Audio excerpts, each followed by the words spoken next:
morning, and it's a hard act to follow after Mr. Basi, but I'll try my best. Good morning. My name is Nilesh Marathe. I lead the digital engagement solution sales for Avaya in India. Next 20 minutes, we're going to talk about. In next 20 minutes, we're going to talk about the three things. So, given the scarcity of the time, we'll just talk about, focus on the things that matter. The three things that shape the customer experience in the digital world. What we see today is the change around us, right? We see that the technology evolving is so fast that in fact it is outpacing us and our ability to adopt the technology and execute it in the organization. And this is one key parameter that defines the success or failure of the organizations. I came across this particular statistics which says the average lifespan of a listed corporation over the past 50 years has dropped from 16 to 18 years.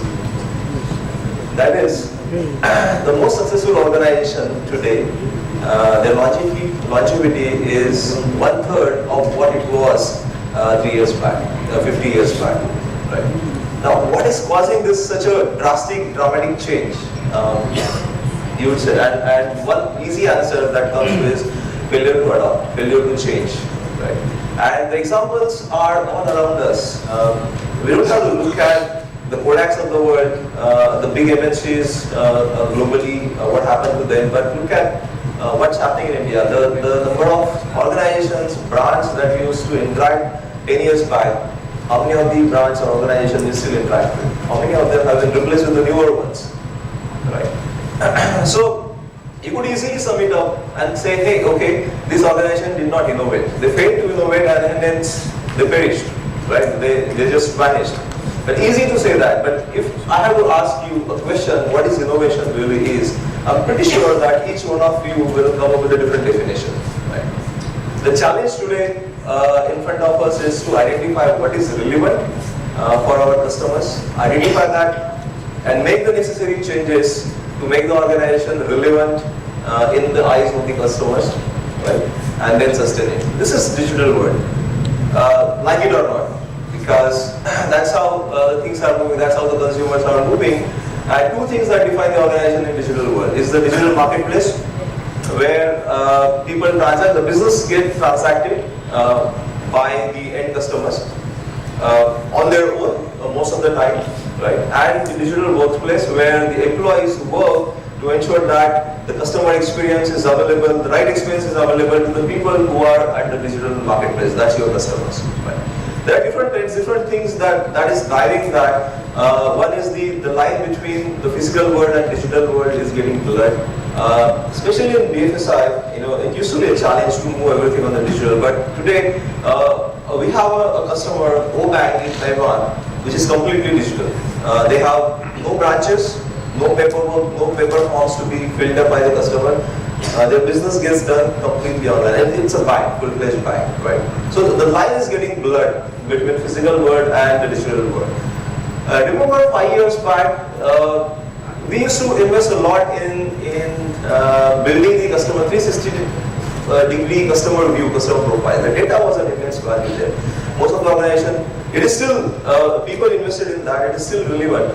But what is, the data is getting replaced with the context. Most of the business decisions that get driven by what the customer context is right now, how do I serve my customer in relation with the context that the customer is, and also the customer insight into the customer behavior.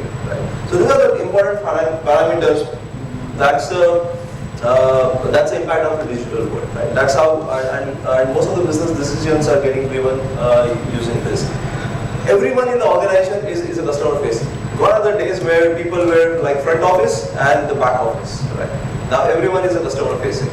Now, when the people reach out to the organization, before that, what happens? And that's why we look at how the customer goes through, what's the customer journey. Even before they reach out to the organization, whether they are either deciding to buy a product or they are reaching out for the support for the product they have purchased.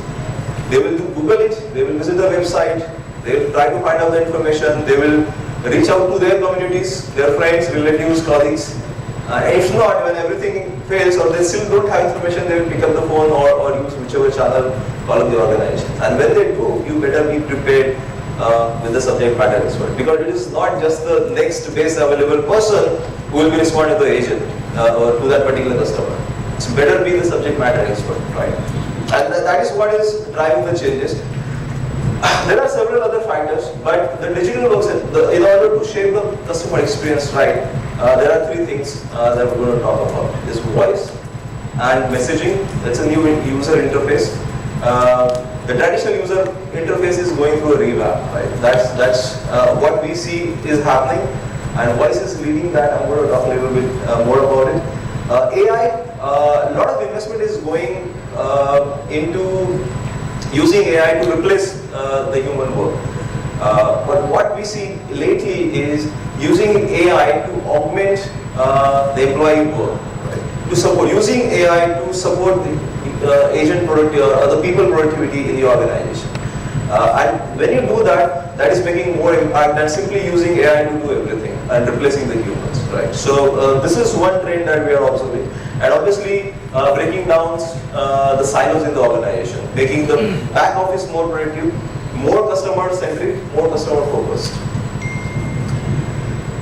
So voice, let me say this, voice is making a massive comeback, right? But in a different way.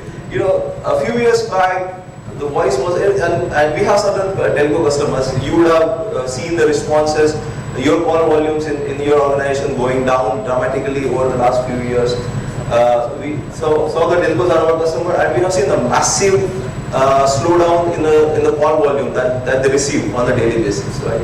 The voice was going down, but what we see now is voice is making a comeback, but it is not in the form of phone calls, right? It's in a different form. And what is driving that comeback are these devices. It started way back in 2011 when Apple introduced Siri on its iPhone, right?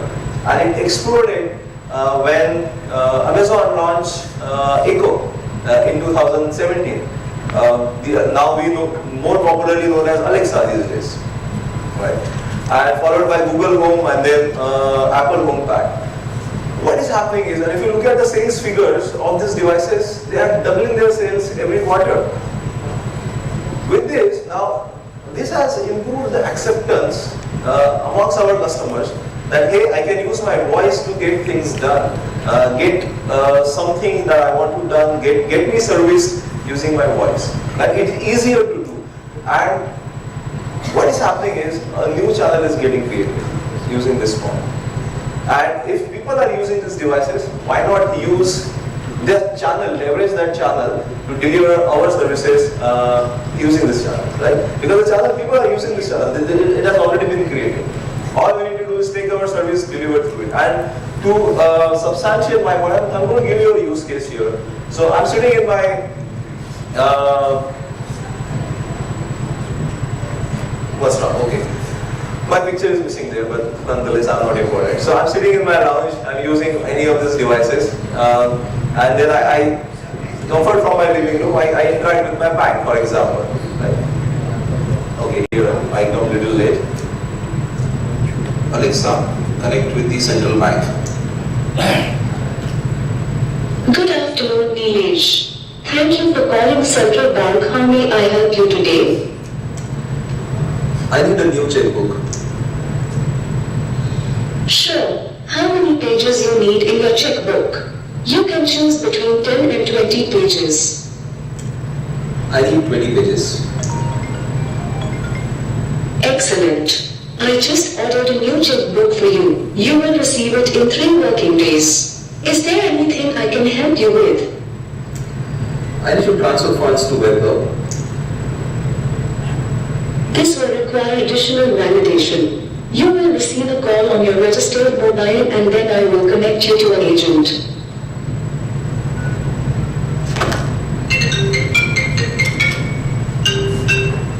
Hello.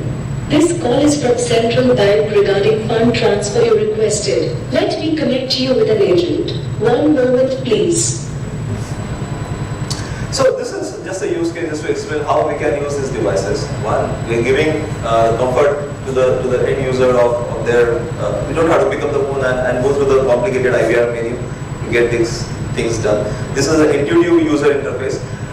Obviously the question comes to us is how do we handle security? So that's why we kind of added this second part of the use case to ensure that whenever there are the transaction that needs to be carried out which needs security, authentication, can be offloaded on the trusted channels. Here the trusted channels we are using is the registered mobile phone or the OTP being sent to the registered mobile number and so on and so forth, right? So we can offload by, so for the user it is all seamless.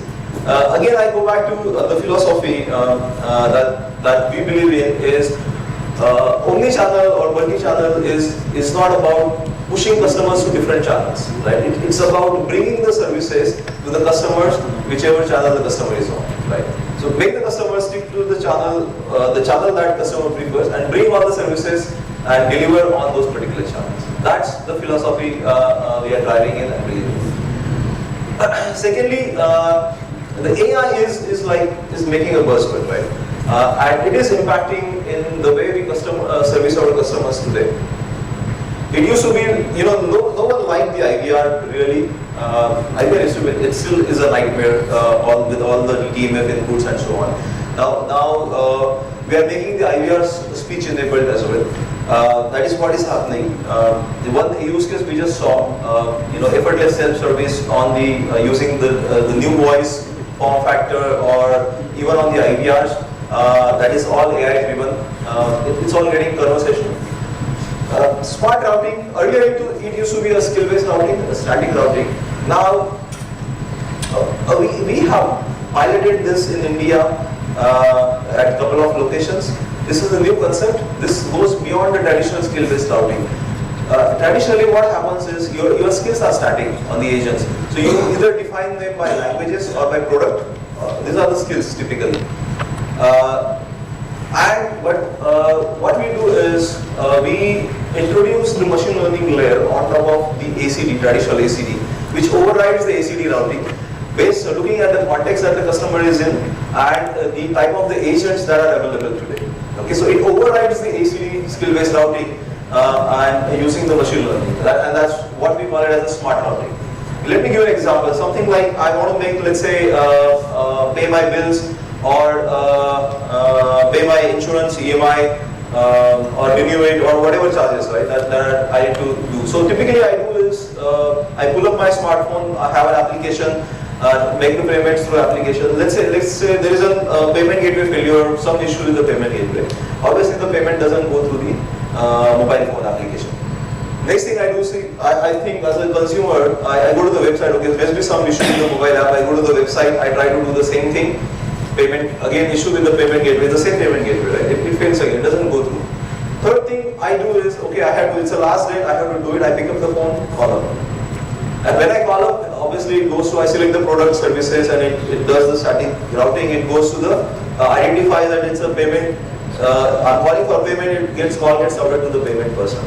Is it really a payment call right now? Because I have already tried to pay 2 times, it failed. It's an escalation call.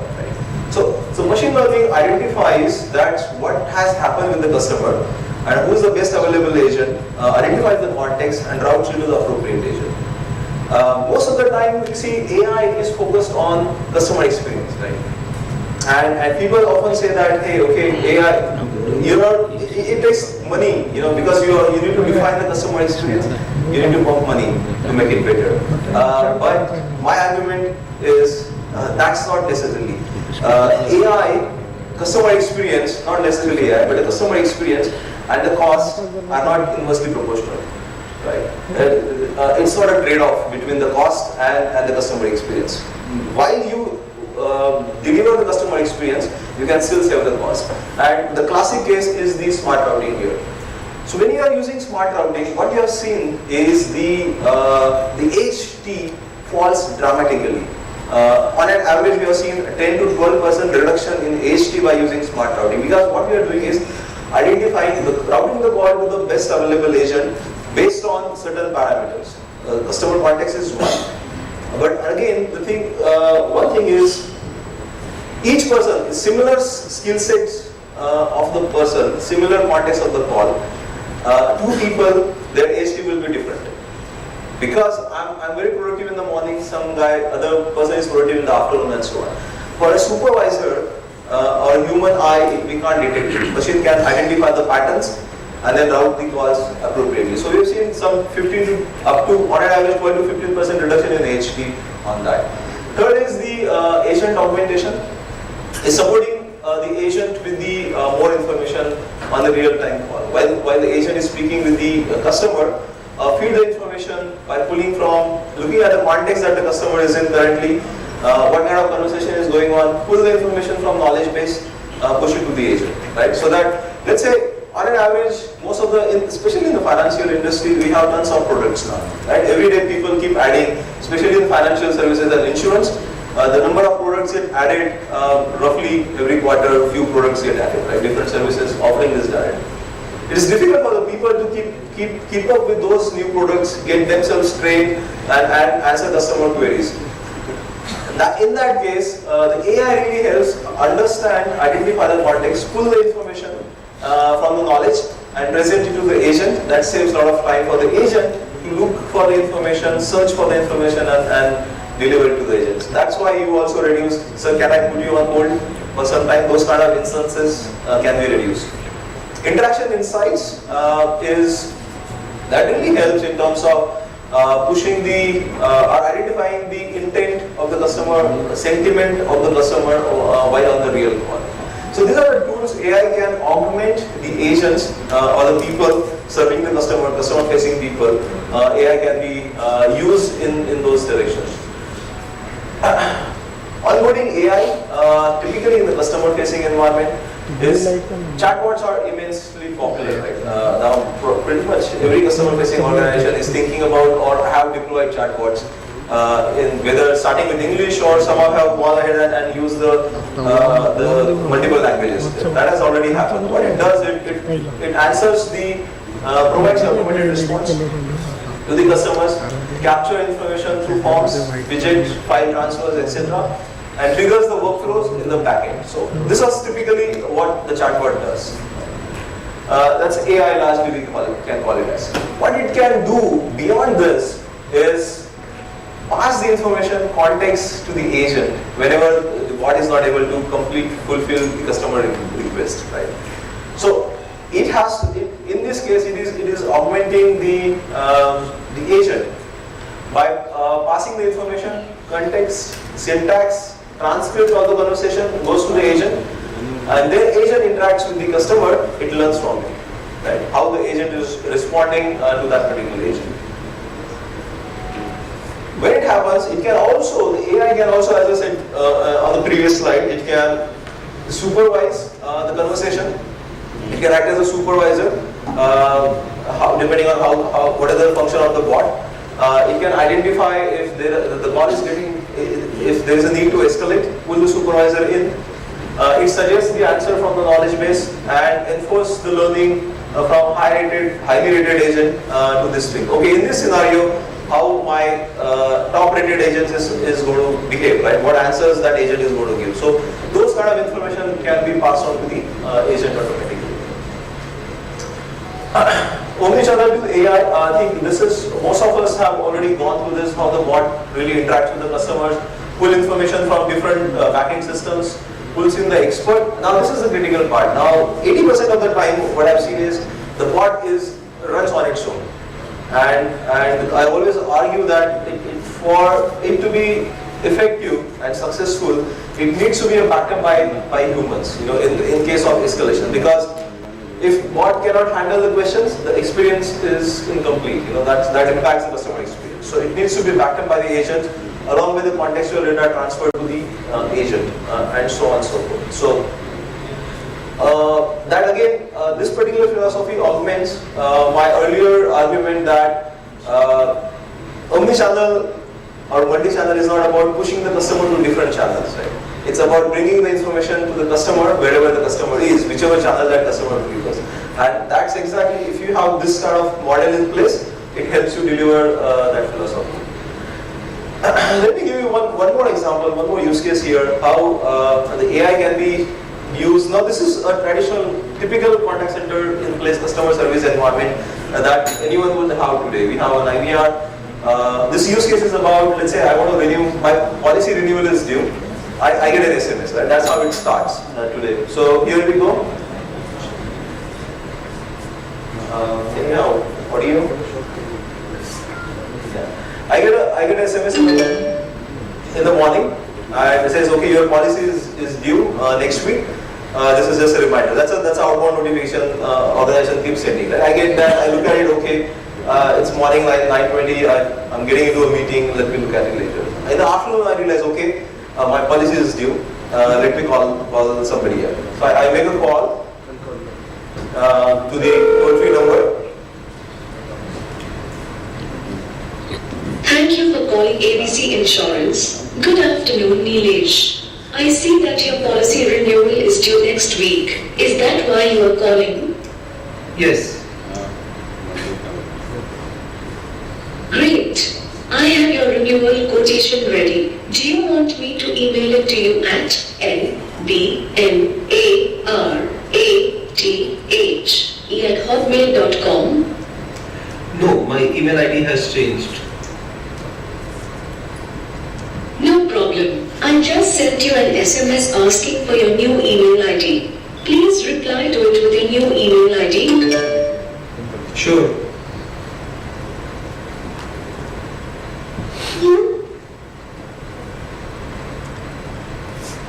Thank you for replying to my SMS. Your new email ID is nbmarathe@gmail.com. Is this correct? Yes. Great. I have just emailed you your renewal quotation. Is there anything else I can help you with? Well, what we just saw here is the, instead of going through presenting the standard menu, it looks at what has happened with the customer. SMS was sent, policy is due, and then predicts, okay, this is the reason why the customer is withdrawing. So present that question to the customer, you bypass your standard menu, right? And that's like saves about 20 to 30 seconds of customer's time. Also, my experience is much better because I have removed all that in between steps in my. Second thing is using the multiple channels. The complicated use case, like if my address is changed, email address, communication address is changed, I need to go through a lot of process, other channels. Again, bringing the information to the channel where the customer is. Right? I'm on a voice call. Now I'm not disconnecting the call, but sending an SMS.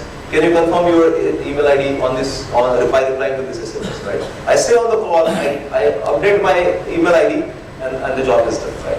So, bringing the information to the customer wherever the customer is, another example of that. And lastly, I know I'm running out of time, just 2 minutes. Back office. Just 1 minute. Okay. Back office are typically 2 or 3 times of the front-facing, customer-facing organization, right? And this is number 2 reason why the customers are dissatisfied usually. And that's why back office are important, their automation is important. And I would say, so 81% of the consumers would like to speak with someone who actually is delivering their service, right? Instead of giving some vague answers by calling the front office, who usually have no idea where the form is stuck, the application is stuck, it's the back office guys who deliver, who actually work. And if we create a loop that feeds the information from back office to the front office, ultimately gets delivered to the customer, that makes the huge impact, right? And so it's a back office audit itself is a vast topic in terms of what can be done, but just the 2 cents from us. We sort of talked about the voice is getting a new user interface, the AI. To empower the agents, not to replace, to empower the people, not to replace them, and at the back office that enables the customer journey. We have a booth outside. We have certain demos, a little more. What we have seen is more demos. In action, real-time demos are available at the booth. You can most welcome you are most welcome to visit our booth and look at those demos. Thank you for your time.